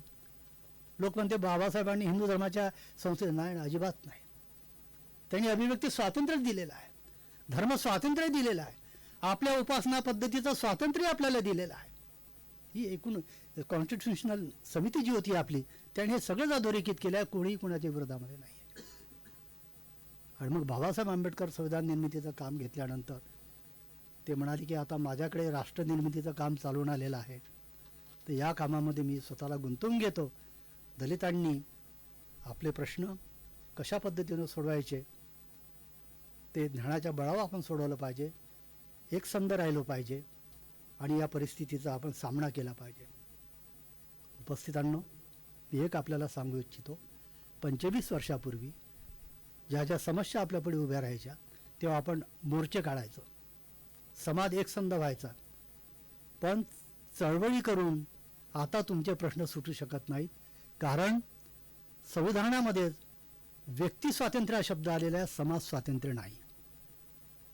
त्याच्यामुळे व्यक्तीवर इतकी जबाबदारी येऊन पडलेली आहे की त्यांनी स्वतःचा विकास कसा करायचा याचं भान ठेवलं पाहिजे आणि ज्ञान परंपरा कशा जपायचा याचं भान ज्यांनी ठेवलं त्यातून हे मार्ग निघालेले आहेत. कारण ज्ञान आपली गुरु परंपरा ही अंधाराला चिरूनच पुढे जाणारी परंपरा आहे. म्हणून बाबासाहेब बोलले की आपण ज्ञानाच्या बळानंच मोठं होऊ शकता. आणि याच बाबासाहेब आंबेडकराचं उदाहरण आपण पाहतो आहे की या शिखरावर ते पोचलेले आहेत. बाबासाहेबांचं वैशिष्ट्य असं की त्यांनी कृषीच्या क्षेत्रामध्ये, माझा एक प्रबंध होता आंबेडकरांचा कृषी विचार, या कृषीच्या क्षेत्रामध्ये बाबासाहेब आंबेडकरांनी अचाट काम केलेलं आहे. पंजाबराव देशमुख आपले कृषी मंत्री असताना त्यांना मार्गदर्शन केलं. पंजाबराव देशमुखांना खातं मिळालं कृषी मंत्रालय पंडित जवाहरलाल नेहरूंच्या काळामध्ये. कृषीमध्ये पंडित नेहरू बाबासाहेबांना वारंवार विचारायचे, तर बाबासाहेबांनी सांगितले हे करावं लागेल. आपल्या देशातील शेतीला रस्ते नाहीत, सिंचनाची व्यवस्था नाही, शेतकरी गरीब आहे आणि तो आताच नाही आधीपासून आहे. म्हणजे मी त्याचाही अभ्यास केला, लक्षात आलं चक्रधरापासून आमच्या चक्रधर आहेत, त्याच्यामध्ये संत रामदास आहेत, ज्ञानेश्वर आहेत, तुकाराम महाराज आहेत, जनाबाई आहे, मुक्ताबाई आहे, यांच्या सगळ्या चिंतनामध्ये ना कवितेमध्ये शेतकऱ्याविषयीची दुःख आलेली आहेत. या अंगाने थोडा संत साहित्याचा अभ्यास झाला तर फार बरं होईल. ते आलेलं आहे सगळं दुःख. तेव्हा बाबासाहेब म्हणाले की ह्या गोष्टी जर झाल्या म्हणजे शीतगृह शेतीमध्ये पाहिजे, चांगले रस्ते पाहिजे, तंत्रज्ञान पाहिजे.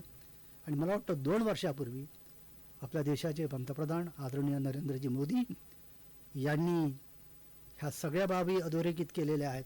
आणि अर्थसंकल्पामध्ये की शेतकऱ्यांना ह्या सगळ्या गोष्टी मिळतील ज्या बाबासाहेब आंबेडकरांनी अधोरेखित केलेल्या आहेत. नुकत्याच त्यांनी सांगितलं की 2015 पासून संविधान दिवस म्हणून आपल्या सरकारने देशभर राबवावा अशी घोषणा केलेली आहे. तर त्यामध्ये सगळं आलेलं आहे की शेतकऱ्यांचा विकास, मजुरांचा विकास, शैक्षणिक विकास कसा करायचा हे बाबासाहेब आंबेडकरांची सारी तत्त्वं आपल्याला घालून दिली. आंबेडकरांचं वैशिष्ट्य एक तुम्हाला सांगतो की असा आपण जरी असलो तरी ज्या समाजातून आपण येतो आणि एकदा प्राध्यापक झालो किंवा आणखी कुणी झालं, कुलगुरू झालं, तर परत आपण आपल्या काही समाजाकडे जात नाही. बाबासाहेब इतके शिकले, प्रचंड बुद्धिमत्ता, तेव्हा त्यांचे जेफरसन हे जे प्राध्यापक होते त्यांचे गुरु, ते म्हणाले, भीमराव तर तू माझ्याही पुढे निघून गेलास रे. म्हणजे एका शिक्षकाला किती आनंद. अमेरिकेतील जेफरसन ते म्हणाले की तू माझ्याही पुढे निघून गेलेला आहे. म्हणजे बुद्धी सामर्थ्यानं माणूस काय जिंकू शकतो. सिकंदराने अर्ध जग जिंकलं आणि तो वापस गेला, पूर्ण जग जिंकता आले नाही. पण बाबासाहेब आंबेडकरांनी आपल्या ध्यानाने लोकांच्या अंतःकरणामध्ये जर तुम्ही पोहोचलात तर अख्खं जग कसं जिंकता येतं हे आपण पाहतो आहे. बाबासाहेब शिखराव विराजमान होऊ शकले असते, पण शिखरावर विराजमान होणं म्हणजे काय, तिथे ऑक्सिजनही नसतो. लेह लडाखला जर गेलात तर ही परिस्थिती आपल्या लक्षात येतं. आपण म्हणतो ना, शिखरावर जाऊन बसा. बाबासाहेबांच्या लक्षात आलं, मी जर शिखरावर बसलो, मी जर सन्माननीय पदं जरी उपभोगली, ब्रिटिश काउन्सिलमध्ये राहिलो, जगात कुठेही नोकरी केली तरी ती मला मिळू शकते, पण ज्या समाजातून मी आलेलो आहे त्या लोकांच्या हृदयात जर मी राहिलो तरच या जगाचं कल्याण होऊ शकतं. हा कल्याणाचा धागा आंबेडकरांच्या हृदयामध्ये होता. आणि स्वातंत्र्याची ही जी संकल्पना आहे आपल्या टिळकांनी दिलेली, स्वातंत्र्य सावरकरांनी दिलेली, आपण फार थोडक्यात घेतो. आपण फार त्या या कॉन्सेप्टला, या संकल्पनेला फार हलक्यामध्ये घेतो. आपण स्वातंत्र्य ही संकल्पना फार भारी संकल्पना आहे बरं. स्त्रियांच्या जीवनामध्ये आज जो आमूलाग्र बदल झालेला आहे, भारतीय संविधानामध्ये बाबासाहेब आंबेडकरांनी स्वातंत्र्याचा पुरस्कार केला नसता तर आज इतक्या मोठ्या सन्मानाने या सभागृहामध्ये म्हणा किंवा देशामध्ये मोठमोठ्या पदावर स्त्रिया जाऊ शकल्या नसत्या. ही काही धर्मबंधनं होती. ह्या काही धर्मबंधनाचा जात दलितांनाच झाला असं नव्हे. आता लोकमान्य टिळकांना झाला ना, आपल्या पंचगव्य प्राशन करावं लागलं, त्यांना परीक्षा द्यावी लागली लोकमान्य टिळकांना. तो काळच तसा होता आपल्या देशाचा. म्हणून असं म्हणता येत नाही की आपल्याला दलितांना त्रास झाला, इतरांना झालेला नाही आहे. अनेकांना तो त्रास झालेला आहे. फार मोठमोठ्या भाऊभूतींना त्रास झालेला आहे, भाऊजी दप्तरींना झालेला आहे. जेव्हा आंबेडकर नावाचं व्यक्तित्व असू द्यायला येतं तेव्हा लक्षात येते की काय हिंमत आहे माणसामध्ये. नरहर कुरुंदकर म्हणाले, मी त्यांना प्रश्न एक केला होता. कुरुंदकर असं म्हणाले की दलित आणि आता ही जी दरी पडलेली आहे आपल्या भारतीय समाजामध्ये, एका लेवलला ते येणार नाही ही दरी, पण एक आपल्याला करता येईल. उच्च वर्गाने जर आपल्यातला अहंकार घालवला आणि ज्ञानाच्या बळावरती किंवा ज्ञानाच्या स्तरावरती आणि पातळीवरती दलित समाजाला आलिंगन दिलं तर हे घडू शकतं. पण दलितांनाही याची गरज आहे की त्यांनी आपली भाषा, आपली वाणी, देवाधर्माला देण्यात येणारे शिव्याशाप हे बंद केले तर हे शक्य आहे. हे बंद केले तर शक्य आहे. काय अचाट बुद्धी सामर्थ्य नरहर कुरुंदकरामध्ये, महाराष्ट्रातला थोर विचारवंत. या विचारवंत एवढा मी तर प्रकांड पंडित, प्रत्येक प्रश्नावरती इतरांनी लेखन केलेलं आहे आपल्या देशामध्ये, महाराष्ट्रामध्ये. पण नरहर कुरुंदकरांचं लेखन मानवी समस्येशी जुळलेले लेखन आहे. मानवी समस्येशी जुळलेले लेखन आहे. ते स्त्रियाच्या उन्नतीवर केलेले लेखन आहे नरहर कुरुंदकरांनी. आणि त्यांनी धागा पाहिला की हा जो धागा आहे ज्ञानाचा, या ज्ञानाच्या धाग्यामध्ये आपण प्रत्येकच बांधले गेलो पाहिजे. उपस्थितांनो, या महाविद्यालयापासून मला बरीच प्रेरणा मिळाली आणि मी जरासं वेगळं झालो. मी स्थापत्य अभियंता झाल्यानंतर या कॉलेजने माझ्यावर जो संस्कार केला आहे, पांडे सरांपासून नायकवाडे सर होते, जोग सर होतेच, आजही आहेत, तशी थोर परंपरा या महाविद्यालयाला लाभलेली आहे. या थोर परंपरा लाभलेल्या महाविद्यालयाच्या या ज्ञानतीर्थावर बोलण्याची संधी उपलब्ध करून दिल्याबद्दल मी महाविद्यालयाचे प्राचार्य, माझे मित्र अजय कुलकर्णी सर यांचे आभार व्यक्त करतो. आणि मला बोलण्याची संधी दिली आणि आपण ऐकलं त्याबद्दल आपले आभार व्यक्त करतो. जाता जाता या महाविद्यालयाने खूप दलित, पददलित, आदिवासी समाजामधली माणसं घडवलेली आहेत. माझ्या एका मित्राचा उल्लेख सुटलेला आहे, डॉक्टर सत्यवान मेश्राम सरांचा. कुठल्या भागामधून सत्यवान मेश्राम सर आले असेल, पण इथे जे स्थायिक झाले त्यांनी इतकी मुलं घडवली हो. म्हणजे कित्येक तरुणांना आणि गरिबीतल्या विद्यार्थ्यांना नोकऱ्या लावून दिल्या त्यांनी आपल्या शब्दाच्या बळावरती. आणि हे मी पहिलं महाविद्यालय पाहिलं या नागपूरमध्ये इथले पाटील सर असतील, शास्त्री सर असतील, हे मी 57 वर्षांसोबत राहतो ते जयभीम घ्यायचे. पण हे कसं काय शक्य, हे जयभीम घेत असतं? नाही म्हणे इथं चालतं. मग पाटील सर मला म्हणा, अरे पण मी जयभीमवाला जावं. तसं ही जी ताकद असते ना, ही फार मोठ्या मनाची ताकद असते. आणि भारतीय संस्कृतीमध्ये आपल्याला जपायची असेल तर आज आम्ही भारतीय संस्कृती सांभाळली पाहिजे. आमची दिवाळी असेल, आमची होळी असेल, आमची रामनवमी असेल, या सगळ्या सणामध्ये आपण सगळेच सहभागी झालो पाहिजे. तर हे भारतीय कल्चर याला म्हणता येईल. पण आपण काय म्हणतो, याला म्हणा, हे चुकीचं आहे. तो आपला विकासच झालेला नाही खऱ्या अर्थाने. हे भारतीय कल्चर आपल्याला सांभाळता आले पाहिजे. ही महानायकांची परंपरा आपल्याला सांभाळता आली पाहिजे. तरच आपण एक संघ भारत म्हणून उदयाला येऊ, भारतामध्ये बंधुता नांदेल. आणि चांगलं एक गोष्ट घडलेली आहे की या 2025च्या सालामध्ये महिलांचं वाढतं शिक्षणामधलं प्रमाण, आज कुठलीच महिला घरी राहू इच्छित नाही, ती स्वावलंबी झालेली आहे. आपल्या देशाचे पंतप्रधान यांचा सतत असा संकल्प असतो की महिलांनी स्वावलंबी झालं पाहिजे. हा स्वावलंबनाचा मंत्र बाबासाहेबांनी सुद्धा दिला होता. आणि हे सगळं घडलं आहे भारतामध्ये. तर केवळ आंबेडकरांमुळे मी म्हणणार नाही, पण ही जी हिंमत, ही जी धडाडी, त्यांचं चिंतन आणि संसदेला आव्हान देण्याची आणि आवाहन करण्याची जी क्षमता आंबेडकरांमध्ये होती, ती आपण जोपासली पाहिजे. एक नाव फार महत्त्वाचं आहे भारतीय इतिहासामध्ये, या ज्ञान परंपरेमध्ये, ते म्हणजे पंडित जवाहरलाल नेहरूंचं. हाही ज्ञानवेडा माणूस होता, कवी होता मनाने. डिस्कवरी ऑफ इंडिया लिहिलं त्यांनी. ते जर वाचलं तर आपल्या लक्षात येते की काय बुद्धिमत्ता आहे. बाबासाहेब आंबेडकर पुस्तक वाचताना जसे अंडरलाईन करायचे, तीच सवय पंडित नेहरूंना होती. कित्येक पुस्तकं त्यांनी वाचून काढली. हा ज्ञानाचा वारसा कसा जपायचा या महाविद्यालयापासून मी शिकलो सर. ग्रंथालयामध्ये बसायचं आम्ही, ग्रंथपाल चांगले या महाविद्यालयाचे, सगळा स्टाफ चांगला, आणि या सगळ्या प्राध्यापकांच्या दर्शनानं आम्ही घडलो. अशा महाविद्यालयामध्ये या ज्ञानतीर्थावरती मी माझे विचार व्यक्त केलेले आहेत. आपण ऐकलं त्याबद्दल आपले आभार व्यक्त करतो. थांबतो. धन्यवाद.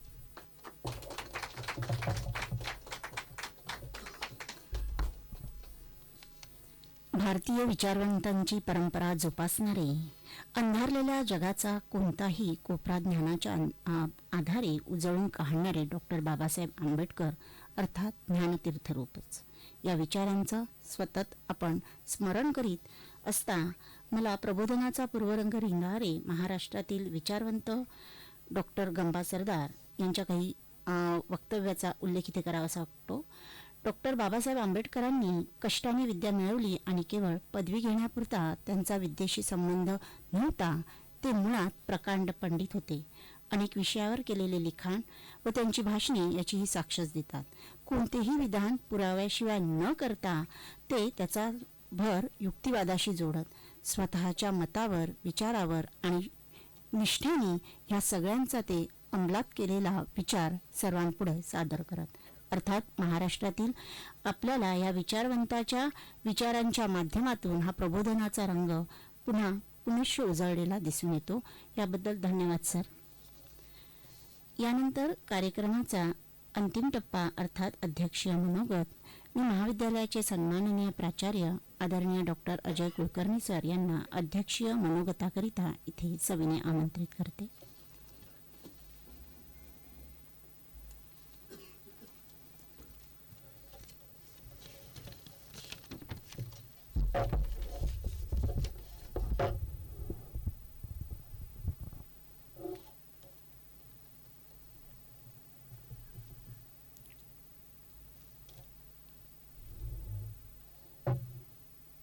महामानव डॉक्टर बाबासाहेब आंबेडकरांना या महापरिनिर्वाण दिनाच्या निमित्ताने मी विनम्र अभिवादन करतो. महाविद्यालयाच्या वतीने आयोजित या विशेष व्याख्यानामध्ये ज्यांनी आपल्याला उत्तम मार्गदर्शन केलं ते आमचे गुरुबंधू, आमचे ज्येष्ठ मित्र डॉक्टर इंद्रजित ओरके. आजच्या या कार्यक्रमाचं उत्तम नियोजन ज्यांनी केलं त्या कार्यक्रम समितीच्या प्रमुख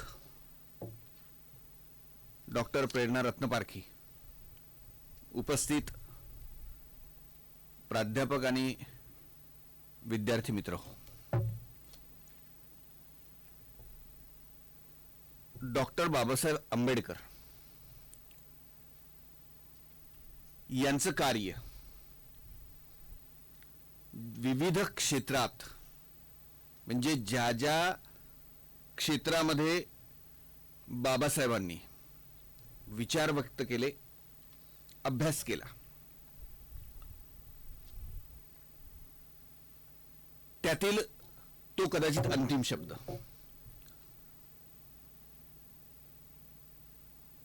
प्रकांड पंडित असा मॅडमने उल्लेख केला.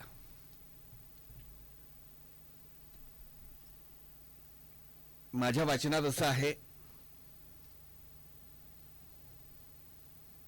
की मसुदा समितीची बैठक असताना, म्हणजे एकीकडे अस्पृश्यांना शिक्षणाचा अधिकार नाही, किंवा तो मिळाला असेल तर तो फार अल्प प्रमाणात मिळालाय, किंवा महत् प्रयासाने तो मिळालाय. मग संस्कृतचा तर प्रश्नच नाही, धर्मग्रंथांचा तर त्यापेक्षाही प्रश्न नाही. पण मसुदा समितीची जी बैठक होती त्या बैठकीच्या वेळी लाल बहादूर शास्त्री आणि डॉक्टर बाबासाहेब आंबेडकर यांची भेट झाली आणि लाल बहादूर शास्त्रींशी डॉक्टर बाबासाहेब आंबेडकर हे संस्कृतातून संवाद साधत होते. लाल बहादूर शास्त्रींना संस्कृत येणं काही विशेष नव्हतं, परंतु त्यांच्याशी संवाद साधणे तेवढेच, म्हणजे जेवढे, कारण बाबासाहेब 7 भाषांमध्ये संवाद साधू शकत होते, 7 भाषांवर त्यांचं प्रभुत्व होतं. प्रकांड पंडित त्यासाठीच म्हटलेलं आहे. प्रकांड पंडित असंच म्हटलं जातं असं नाही. विविध क्षेत्रातील ज्ञान जे बाबासाहेबांनी मिळवलं होतं, संस्कृत सह, कृषीचा तुम्ही उल्लेख केला, पाटबंधारे असेल किंवा आणखी या क्षेत्रात, म्हणजे विविध क्षेत्रात बाबासाहेबांचं काम आहे. मॅडमने उल्लेख केला, संविधानाचा अमृत महोत्सव सुरू आहे. त्या अमृत महोत्सवाच्या निमित्ताने अनेक उपक्रम आम्ही राबवले आहेत. सर, तुमचं व्याख्यान यासाठीच आयोजित करायचं होतं, बरेच दिवसाचं ते मनात होतं की पुन्हा एकदा मग भारतीय ज्ञान परंपरा असतील, डॉक्टर बाबासाहेब आंबेडकरांचा संघर्ष असेल, डॉक्टर बाबासाहेब आंबेडकरांचं त्यांचा अभ्यास असेल, 32 पदव्या, बरोबर आहे ना, 32 पदव्या प्राप्त करणं आणि दक्षिण आशियामध्ये अर्थशास्त्र विषयात, दक्षिण आशियामध्ये अर्थशास्त्र विषयात आचार्य पदवी प्राप्त करणारे डॉक्टर बाबासाहेब आंबेडकर हे पहिले आहेत. आंबेडकरांचं योगदान जेवढं दलितांसाठी आहे, म्हणजे तत्कालीन अस्पृश्यांसाठीच आहे, ते पददलितांसाठीच आहे, ते आदिवासींसाठीच असेल, ते तर महत्वाचं आहेच आहे, परंतु सरांनी आज ज्या पद्धतीने मांडणी केली की ज्ञानाच्या क्षेत्रातलं असलेलं त्यांचं योगदान हे तेवढंच महत्वाचं आहे. सर, मी म्हणजे धनंजय किरांचं चरित्र वाचलं आहे, इतर काही चरित्र वाचली आहेत. ठीक आहे, ज्या वेळी धनंजय किरांनी हे चरित्र लिहिलं तेव्हाची जी काही मानसिकता असते किंवा समाजमन ज्या पद्धतीचं असतं त्या पद्धतीने काही भाग आलेला आहे. चरित्र म्हणजे सर्वांग सुंदर आहे. धनंजय किरान म्हणजे किरांनी लिहिलेलं चरित्र त्या सारखं उत्तम चरित्र कदाचित नसावं. थोडेसे 2-4 उल्लेख त्यातले आपल्याला थोडेसे आजच्या परिप्रेक्ष्यातून पाहिल्यानंतर खटकतात. तेवढा भाग जर वगळला तर उत्तम चरित्र.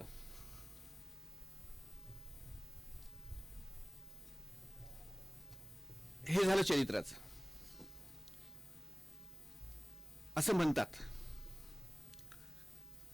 की जेव्हा टिळकांचं निधन झालं समाज हळहळला. जेव्हा गांधीजींना गोळ्या घातल्या गेल्या समाजमन पुन्हा हेलावलं. परंतु 6 डिसेंबरला जेव्हा डॉक्टर बाबासाहेब आंबेडकरांचं महापरिनिर्वाण झालं तेव्हा इथला जो दलित, पददलित, स्त्रिया, आदिवासी समाज जो धाय मोकळून रडला त्याची तुलना कुणाशी होऊ शकत नाही.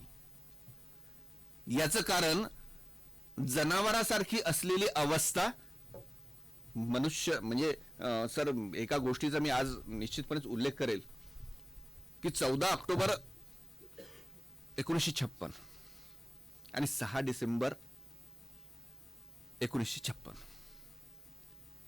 जेव्हा डॉक्टर बाबासाहेब आंबेडकरांनी धर्म परिवर्तन केलं त्यामागची कारण माहिती आहे. सरांनी त्याचा उल्लेख केला की त्यांनी आधी केलेला असेल की मी हिंदू म्हणून जन्माला आलो परंतु हिंदू म्हणून मरणार नाही वगैरे वगैरे, जे काही समाज व्यवस्थेचे काही चटके त्यांना बसलेले आहेत, ह्या सगळ्या गोष्टी आहेत. परंतु जेव्हा डॉक्टर बाबासाहेब आंबेडकरांनी धर्म परिवर्तन केलं, धर्म परिवर्तन करण्यामागे त्यांचे अनेक हेतू होते. त्यातला एक की माझ्या समाज बांधवांना सन्मानाने जगता आलं पाहिजे. हक्क, अधिकार ते त्यांनी त्या घटनेत उल्लेखच म्हणजे ते उल्लेखितच होते. त्यामुळे वेगळ्या यांनी केवळ हक्क आणि अधिकारांसाठी धर्म परिवर्तन असं नाही, सन्मानाने जगता आलं पाहिजे. पण सर एक गोष्ट आहे की हा जो उन्हापुरा 2.5 महिन्यांचा कालखंड आहे, म्हणजे आज जी आपण स्थिती पाहतो ना ती फक्त बाबासाहेबांना 2.5 महिन्याचा नंतर म्हणजे जिवंत राहिले, ते जगले धर्म परिवर्तनानंतर. त्यांना जर 3-4 वर्ष जर मिळाली असती तर या समाजाचं चित्र हे अधिक झपाट्याने म्हणजे जी उन्नतीकडे आपण जी जातो आहोत ते अधिक झपाट्याने गेलो असतो. कारण बाबासाहेब राहिले नाही त्यामुळे पुन्हा आपण पहिले पाडे पंचावन्न थोडंसं बॅकफुटवर आलो. म्हणजे ज्या आंबेडकरांचा जो हेतू आहे धर्म परिवर्तनामागचा तो साध्य झाला आणि बाबासाहेब गेले. पुन्हा थोडंसं बॅकफुटवर आलो कारण तेवढं मोठं नेतृत्व नव्हतं. सर, जसं मी चरित्राचा उल्लेख केला तसे काही लेख मी वाचलेले आहेत, महापरिनिर्वाणाच्या निमित्तानेही वाचलेले आहेत. सर्वांग सुंदर की मृत्यूलेख कसा लिहावा, कसा असावा, तो म्हणजे आचार्य अत्र्यांसारखा. आचार्य अत्र्यांनी 12 डिसेंबरला पहिला अग्रलेख लिहिला मराठामध्ये डॉक्टर बाबासाहेबांच्या निधनानंतर, महापरिनिर्वाणानंतर, आणि सलग 7-8 दिवस रोज एका विषयावर आंबेडकरांच्या कार्यावर मराठातून अत्र्यांनी लेख लिहिले. आणि मला वाटतं त्यापेक्षा मोठी भावपूर्ण श्रद्धांजली, आदरांजली दुसरी कोणतीच असू शकत नाही. एकतर आचार्य अत्र्यांचे शब्द. आचार्य अत्र्यांनी कोणाला सोडलेलं नाहीये, नेहरूंनाही नाही, फक्त एकच व्यक्ती सुटलाय त्यांच्या टीकेतून, ते म्हणजे डॉक्टर बाबासाहेब आंबेडकर. कारण त्याचं कार्य ते पाहत होते आणि त्यातूनच जे 7-8 दिवस सतत त्यांनी जे अग्रलेख लिहिले मराठामधून, त्यापेक्षा सुंदर लेख कुठलेच असू शकत नाहीत. डॉक्टर बाबासाहेब आंबेडकरांचं वर्णन करताना आचार्य अत्रे म्हणतात, पहा मी ते मुद्दाम कोट केले आहेत, 2-3 वाक्य, म्हणजे तिथेच अध्यक्ष समारोप आहे.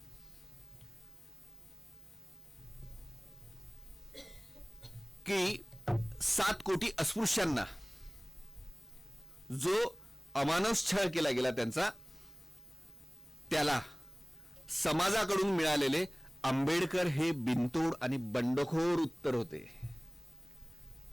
पुढे लिहितात आचार्य अत्रे, डॉक्टर आंबेडकर म्हणजे बंड आणि मूर्तिमंत बंड. जुलूमशाही विरुद्ध उगारलेली वज्राची मूठ म्हणजे डॉक्टर आंबेडकर. ढोंग्याच्या डोक्यावर आदळण्यास सदैव तत्पर असलेली भीमाची गदा म्हणजे डॉक्टर आंबेडकर. जातीभेदावर आणि विषमतेवर सदैव सोडलेलं सुदर्शन चक्र म्हणजे डॉक्टर आंबेडकर. आंबेडकरांच्या कार्यकर्तृत्वाचा गौरव हा एका अग्रलेखातून पूर्ण झाला नाही. त्याच्यासाठी 7-8 दिवस रोज अग्रलेख आचार्य अत्र्यांसारख्यांनी लिहिला. आंबेडकरांचं कार्य विविध स्तरावरचं आहे, म्हणजे भारतीय राज्यघटनेच्या संदर्भात असेल, ते दलितांच्या, अस्पृश्यांच्या, आदिवासींच्या किंवा या समाजातल्या खालच्या स्तराच्या लोकांच्या मुक्तीचा असेल. या विविध अभ्यासाचा उल्लेख तुम्हीच केलेलाच आहे की या विविध स्तरांवरचा बाबासाहेबांचा अभ्यास, बाबासाहेबांचं चिंतन, बाबासाहेबांची एकूणच समाजाविषयीची दृष्टी, यात एकच गोष्टीचा उल्लेख करतो आणि थांबतो. आंबेडकरांचं चरित्र हे सर्वांनाच माहिती आहे, प्रत्यक्ष अनेकांनी वाचलेलं आहे, काहींच्या कानापर्यंत ते गेलेलं आहे.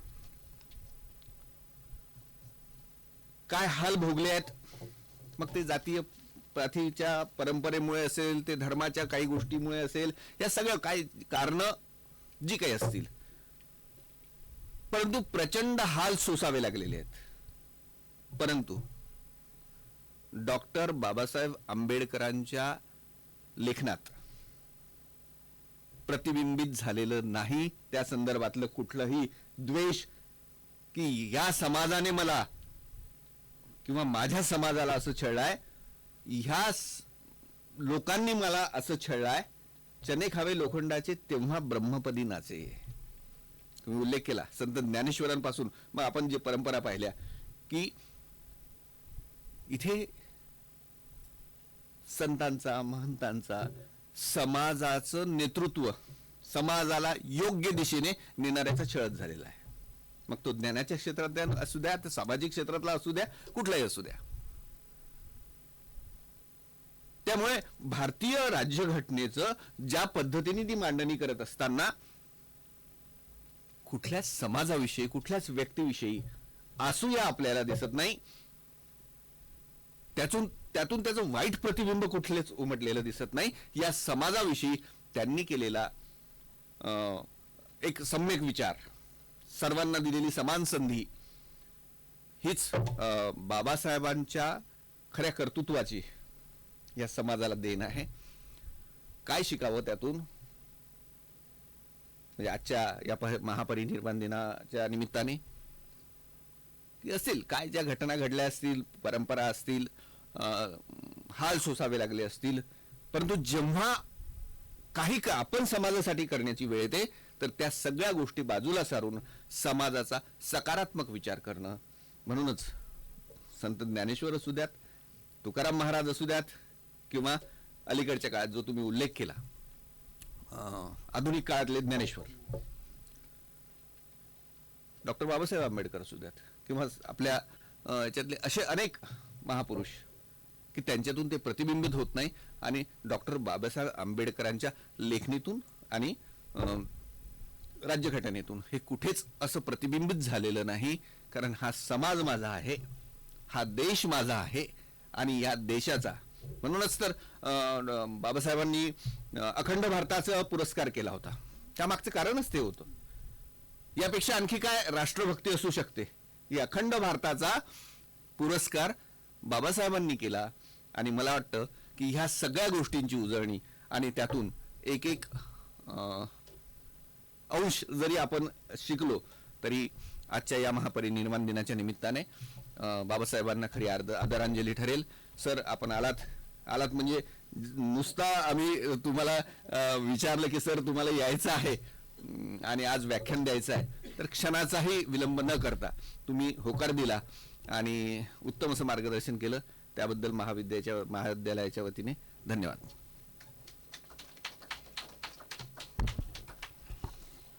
वंचितांच्या श्वासाला अर्थात जगण्याला दिशा देणारे असे अस्मितादर्श विचार आणि समाजाविषयीची सम्यक विचारसरणी, सकारात्मक दृष्टी अशा समग्र एकंदरीत कार्यकर्तृत्वाचा उल्लेख आपण गौरवपूर्ण डॉक्टर बाबासाहेब आंबेडकरांच्या चरित्रासंबंधी केला. त्याबद्दल धन्यवाद सर. यानंतर कार्यक्रमाचा अंतिम टप्पा अर्थात आभार प्रदर्शन. माझ्या बुद्धीच्या दीपातील तूच लखलखती ज्योत रे, सावल्यांशी झुंज देण्याकरिता दिली तूच ओज रे. वामन कर्डक यांच्या या काव्य ओळींचा मी इथे सार्थकपणे उल्लेख करते आणि प्राध्यापक प्रीती मेश्राम यांना इथे आभार प्रदर्शनाकरिता आमंत्रित करते.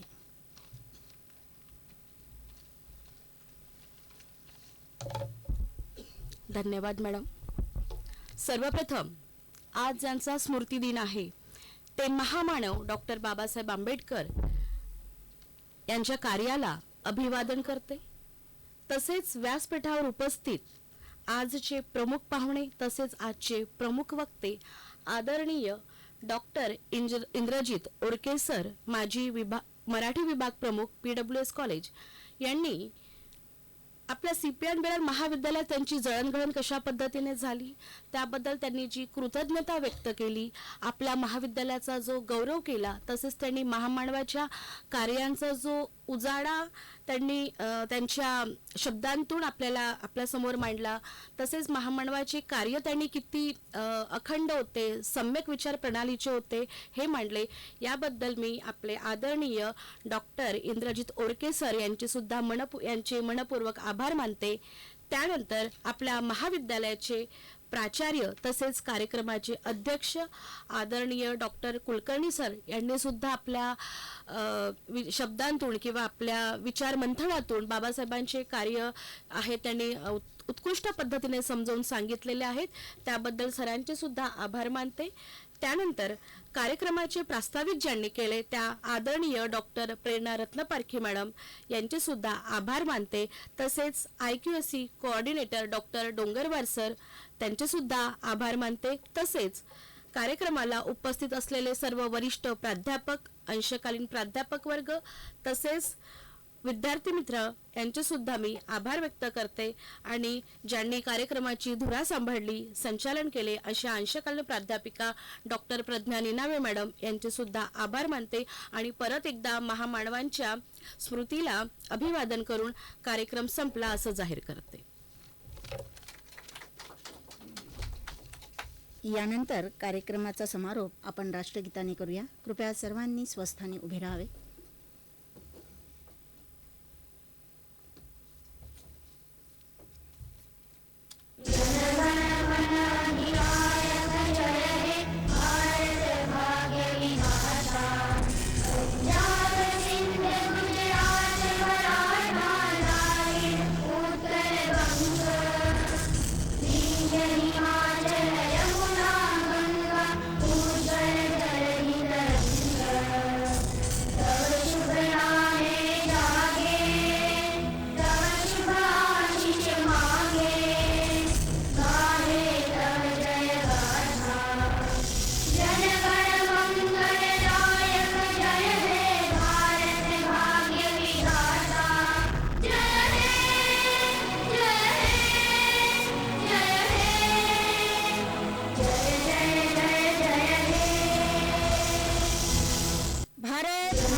या ठिकाणी कार्यक्रम समापन्न झाला.